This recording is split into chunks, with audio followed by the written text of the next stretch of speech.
A chord is two or more notes sounding at the same time. I like this one. This is a beautiful chord. This is a chord as well. A beautiful chord. This is a chord too, although not as beautiful. It is still a chord. This is not a chord. No! Bad!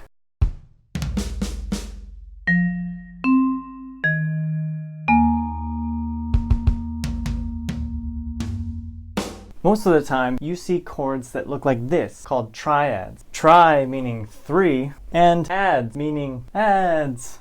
All triads have a root, the most important note. And if the root is on the bottom of the chord, that means we're in root position, like the roots of a tree, or the necklace of an elderly woman, or a mushroom cloud. Triads in root position start with the root and then skip to the next line or space. We call the middle note of a triad in root position a third. So the top note is called a fifth. Notice that we're skipping 2 and 4. So say, I don't know, we wanted to build a chord. Let's start on that note. Well, since that's the root and it's 1, skip 2, 3, that's our third. Skip 4, 5, that's our top note. We're done. You can also just do it by looking at it. I mean, it's kind of unnecessary to count. Let's do another example. Let's say we want to build a chord on this note. We don't even need to know what note it is. Next line, bam. Next line, bam! And we're done. That's a triad. It's so easy. Well, it's not that simple. Not all triads sound the same. Without adding sharps or flats, triads sound different if you start on different notes. The two most common varieties of triads are major and minor.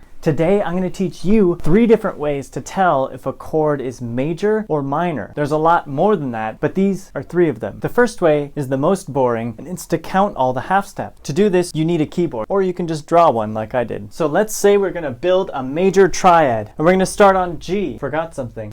Now it's a G. So G is our root. So if we know we want a major triad on G, then we need a major third. B is our third, and then D is our fifth. This is a major triad. If we start on G, because the third is a major third, or it's 4 half steps from the root. 1, 2, 3, 4. So if we keep going, 5, 6, 7, the fifth is 7 half steps from the root. And that makes it a major triad. All you have to do is count half steps. Let's say we want to build a major chord on a different note, like an A. A is the root. We count up 4 half steps. There it is. We found the third. There's our fifth. Let's write it on the staff. We already have our A. We know that it's E no matter what on the top. So now we just need to write this black key down. But which one is it? D flat or C sharp? Let's see which one looks like a triad. Does that one look like the other triads we did? Does that look better? Technically, it's the same chord, but an A and a D actually don't make a third, even if the D is flat. But you don't have to worry about that right now. So here's how to count a minor triad. Given E, the root, well, we already know the third and the fifth are going to look like that. For a minor triad,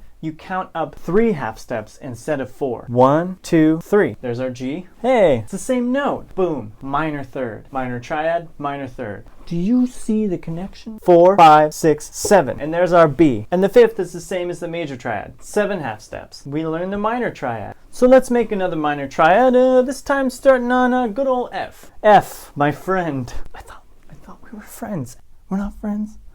Okay, I guess we're not friends. We know that F is our root. We're counting up 3 half steps to get the third. 1, 2, 3. And there's our third. 4, 5, 6, 7. And there's the fifth. So is it a G sharp or is it an A flat? Well, we already know that the triad looks like this, with each note skipping a line or a space. But now we don't have to decide. We can just add a flat. Boom! That's a minor triad. Looks like a triad, sounds like a triad, smells like a triad. Wait, is that me? Here's the second way to tell if a triad is major or minor. This works really well if you know your intervals. We already mentioned that a major triad has a major third, but check this out. What's the interval from the middle note to the top note? If you count it out, it's 3 half steps. It's a minor third. So a major triad is a major third with a minor third stacked on top of it. So if you know your thirds, you can find these so quickly. So how do we stack thirds to get a minor triad? It's a major third on top of a minor third. Isn't that cool? So a major is a minor flipped. Yes, I see the pattern, but what does it all mean? Is this some kind of conspiracy theory or some kind of freaky math? Honestly, I have no idea why that is. But it's super cool. The third way to identify major and minor triads is just by ear. No matter which note you start on, a major chord will always sound like a major chord, and a minor chord will always sound like a minor chord. They each have a unique sound that you can easily tell apart. In general, a minor chord will sound spooky. It reminds you of maybe the night or sadness. Whereas a major chord might make you feel happy, like going hiking or puppies. If you practice, you will quickly tell the difference between minor and major. The next time you hear a song, you might even think, are most of these chords minor or major? Sometimes you can tell just based on how you feel listening to it. Oh, but that's not all. There are a lot more types of chords to learn. Major and minor chords are just the most common, and telling them apart becomes really fun and really hard. So stick around. I'll be making videos on chords, and we'll be journeying through the land of chords like a music theory ninja. Thank you so much for watching today. Be sure to like, comment, subscribe. You guys rock. Please share this video with your friends. I hope you had a fun and safe Halloween. Have a great week. I'll see you soon.